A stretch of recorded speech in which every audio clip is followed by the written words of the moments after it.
Aries, March 21 to April 19. Wala natin ang kapalaran niya ngayong taon. Una, anin natin yung mensahe sa January to June.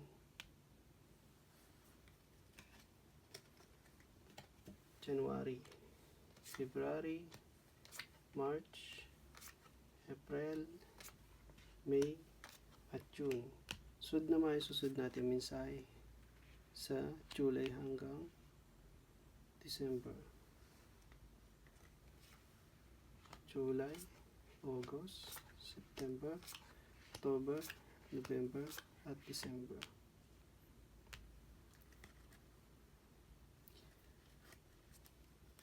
Ayon sa January to June, ang mensahe niya ay tumutukoy ito sa pag-aalaga o compassion, empathy, nurturing, care, inner wisdom, relationship and love.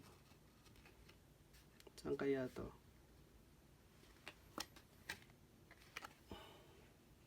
Ang January niya ay tumutukoy ito sa paglalakbay, sa passion na parang natapos.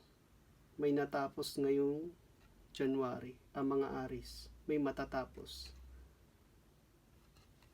Ito ang tinatawag na success. Kaya nga, public recognition, progress, self-confidence, recognition, and applause.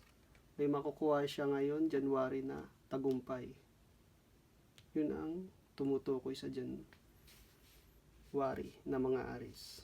Ang February niya naman ay magkakaroon siya ng pananalapi o financial na tinatawag ngayong February. Tinatawag itong financial loss, poverty, lack of mindset, isolation, worry, at seeking of help. Paghingi ng tulong ngayong February ng mga Aries. Then, pagdating naman ng March, yun nga,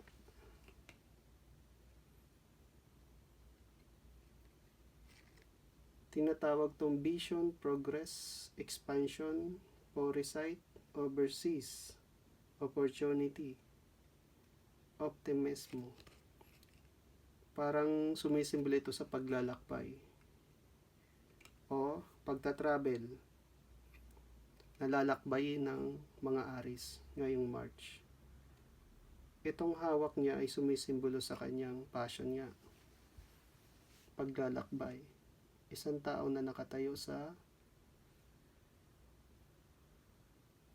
bundok at nakatingin sa dagat na ano yung emotion, malinaw, pero maraming bundok na lalakbayin. Yun ang niya sa March. Tumutukoy ito sa paglalakbay o pagta-travel sa kanyang passion. Napakaganda. Successful siya dito. At pagdating naman ng April, kailangan mong umalis sa isang lugar na hindi na dapat pwede mong istiyan. Kung meron kang problema dito sa nadarating sa April, mabuting lumayo ka na lang. Umalis ka na dyan sa lugar na yan para sa pagbabago mo. Kasi magkakaroon ka dito ng pagbabago.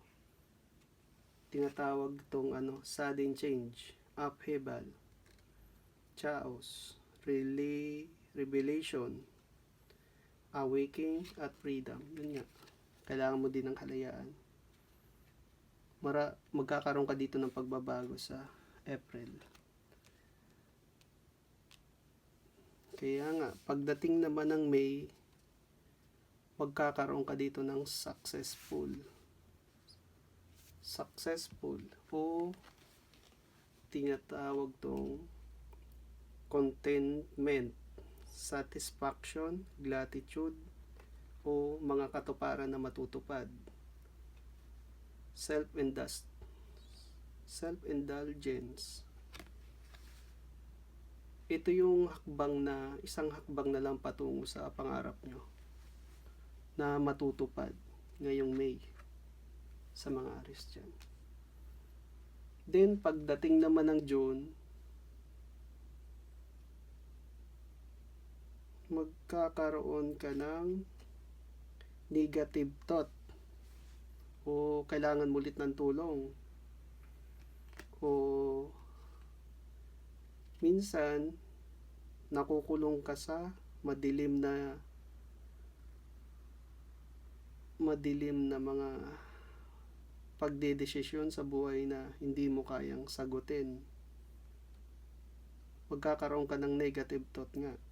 Kaya kailangan mo ding ng tulong. Parang ko dito, imprisonment or victim ng mentality ngayon June.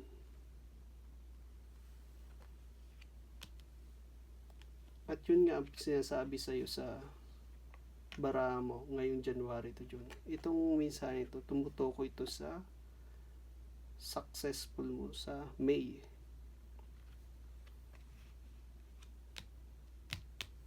Then, pagdating naman ng July to December,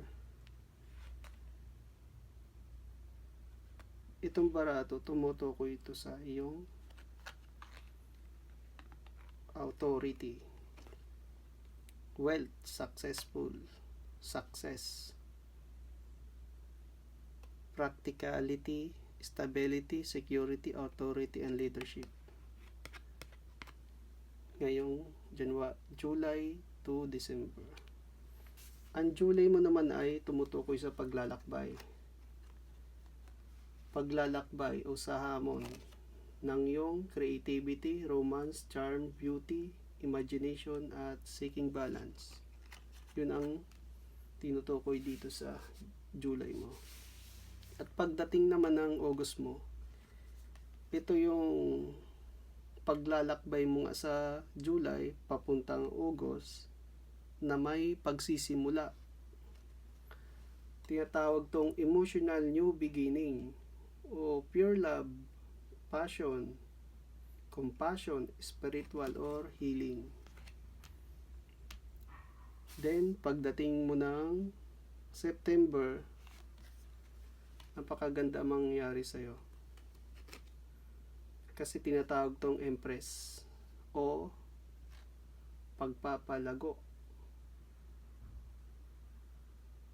Fertility, creativity, creative expression, harmony, balance, and relationship. Sumisimbolo to sa pagka-ina.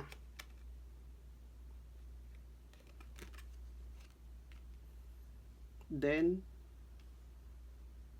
pagkatapos ng September, dun naman tayo sa October. Yung October naman, sumusimbolo ito sa ugali mo. Kung paano ka magpaamo ng tigre. Lahat ng pupuntahan mo dito, lahat ng pupuntahan mo sa pangarap mo o may pupuntahan kang lugar, makukuha mo ang mga loob ng tao. Tinatawag tong inner strength, courage, persuasion, compassion, influence. Kaya nga, makakaano ka ng influence.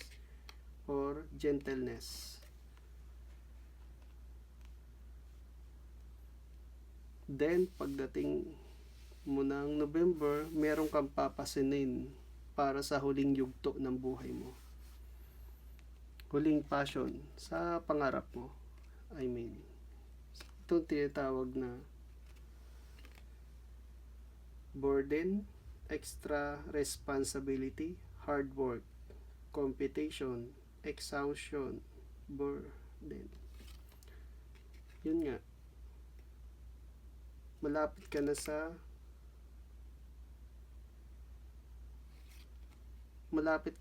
pangarap mo na, nakamtan mo na, kaya parang nahihirapan ka sa nakamtan mong to napasan mo. Kasi tapos na yung paghihirap mo niyan eh. Hawak mo na. Mag-i-start ka na lang. Ikaw na mag-a-adjust nito sa tinatawag mong passion. Then, pagdating mo ng December, tumutukoy ito sa paglalakbay. Kasi malayo pang lalakbayin mo. Galing ka dito sa trabaho. Parang natanggap ka dito sa November, then December ka mag-i-start ng lahat ng paghihirap. Yun ang ibig sabihin ng barahan mo ngayong taon. Mga Aries dyan sa March 21 to April 19.